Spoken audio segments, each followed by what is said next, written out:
Hello, I'm reading Evie. I'm here to talk about It's is for Nothing. It's by Sue Grafton. I don't have the physical copy of this book, so gonna read off of Goodreads. But first, if you're keeping up with my Dark Hunter series, I'm on Asheron, and I am this far.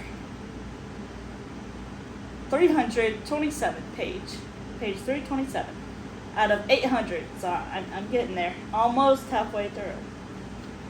But this book video is not about that series. Just to let you know, I am reading it. Okay, it's. Where are we? Okay.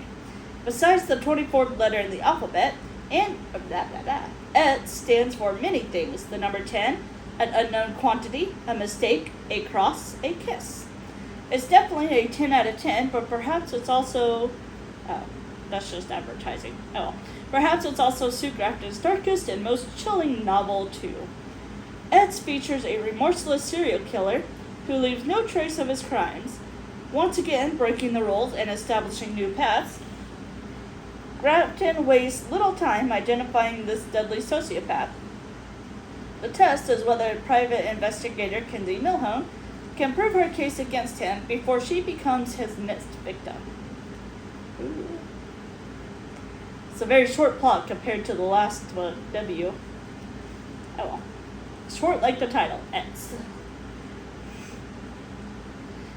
She saw Jonah again at Rosie's. Camilla had left again and is now back again. Her son is about 3 already. Jonah doesn't want to leave because his parents were divorced and doesn't want to do that to the kids. The yo-yo situation has to be worse in my opinion. What do I know? Her client, Hallie, lied to her and bamboozled her and is now ghosting her. She wanted to have Kinsey contact somebody in the prison, or who just got out of prison, my bad. Supposedly her son, who she left for, or gave up for adoption, which apparently was not true at all. She did, however, want her to look for somebody who just got out of prison, so that part was true. But everything else was a lie, including the house in which Kinsey visited her in. Sorta. Someone broke into Ruthie's house. Odd. Ruthie was Pete's widow, if you remember Pete from the last book. I briefly mentioned him. He was also a PI, so. A couple months prior, a flyer just happened to show up on Ruthie's door saying they'll take the stuff in the garage for money. So she left $50 taped to the back door. Then got a call later from the IRS agent that day. Oh, never mind. But the day they were supposed to meet, he didn't show. I thought that was off. Because what IRS agent is just going to no-call, no-show? Suspicious. It was also the night she came home and found the break-in. Someone then broke into Kinsey's office and moved everything slightly, and also pooped in her trash can. I don't know if I got the name right, but I think there was a psychiatrist named Terrence, who was also the same name as one of the characters in the last book, so I don't know if that was right. Multiple people can have the same name though, so. Terrence, the psychiatrist, says Pete wasn't a bad guy. I don't believe you. It turns out he really wasn't though. Yeah. Whatever.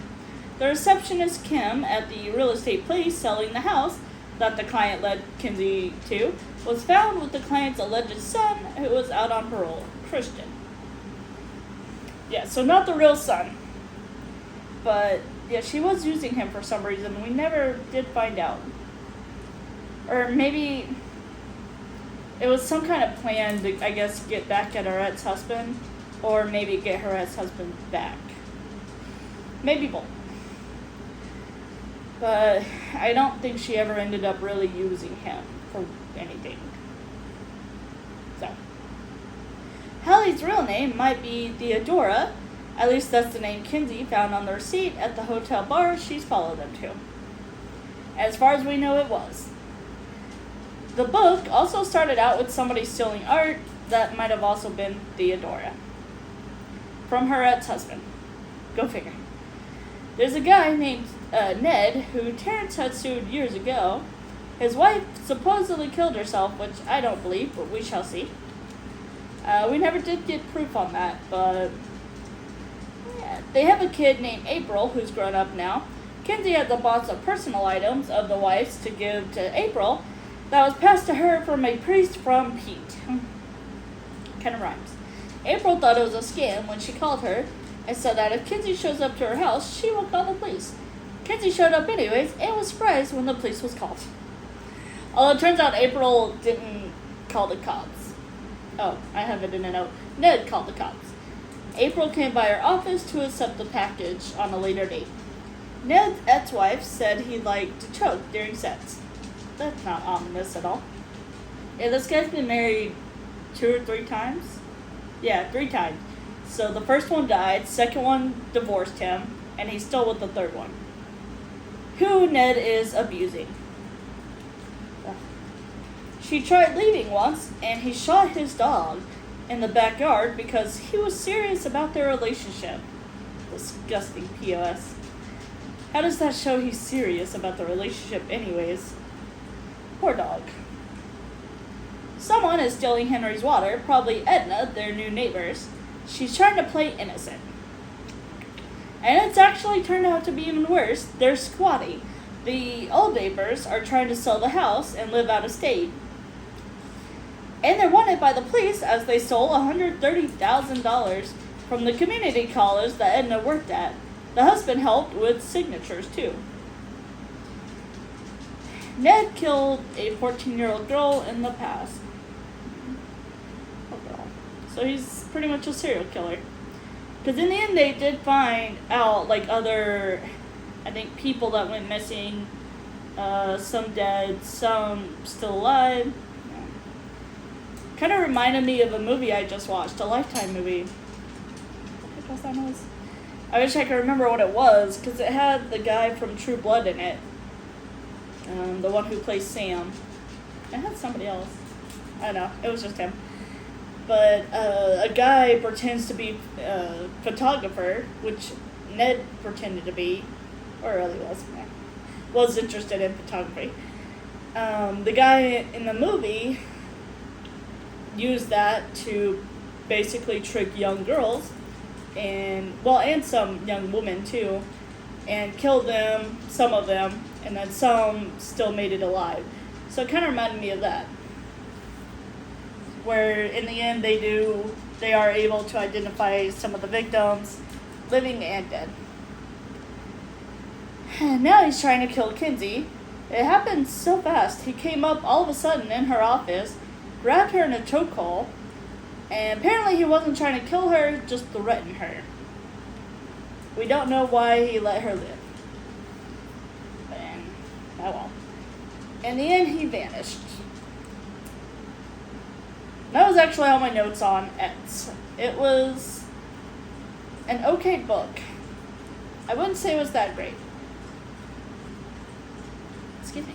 But it also wasn't terrible. Really, nothing happened, like, the whole way through. We hear a little bit about Edna, and Cora just turned a full circle after eating a bite. Anyway, we find out stuff like Edna slowly takes advantage of Henry in other ways. Like at some point, he or she asked her to go shopping for him because her husband is disabled, in a wheelchair, which turned out to be false. And there wasn't, because at first I was like, oh, well, maybe he just needs a wheelchair, because not everyone who needs a wheelchair needs it 24/7, like they can walk a little bit. But no, it was, they were lying, pretending he was disabled, which these are elderly couples, by the way. Like she, I think, was in her 70s, I think it said, 75 or so. And, of course, he's about the same age, or more or less. So, I mean, you know, he could have needed a wheelchair. And it's not like they were young and healthy. Able-bodied. What? You telling me to shut up? Yeah. Anyways, she asked Henry to go shopping for her and almost didn't pay him back. Luckily, Kinsey was like, like, I need that money. And, yeah. But anyway. And then Pete made a list of, I think, 5 women. The psychiatrist being one of them. 6 women, maybe. 5 or 6. 2 or 3 of them were connected with Ned. Actually, I think they all were. They were all connected with Ned. Some living, and then I think, yeah, one of them was that 14-year-old girl. I don't remember the others. Like I said, either 5 or 6 names. Anyways, it was kind of just all talk, which, you know, a book, go figure. But wasn't a whole lot of action, which is pretty common for her books. But, I don't know, something was kind of a little different about it. I still liked it, but meh. It was kind of on the lower end of the books for her. Next time I start a series, I might actually rank them accordingly, if I remember. Unfortunately, I have not remembered. And when I started back up this series, I was already like halfway through, and I honestly completely forgot the first half. But they're standalone pretty much, so it's not really needed. And now, I am on the last book for Grafton Alphabet Series. Yay! I am not really close to finishing though. I have 14 hours and 49 minutes left. So maybe by next week, hopefully, I will have that video. I won't have this ready, I can assure you. I'd be shocked. But stay tuned for Y, and stay tuned for Asheron. Maybe I'll have a progress update next week. Maybe I'll almost be done. I don't know. Alright, let me know what you thought of Ets by Sue Grafton. Bye!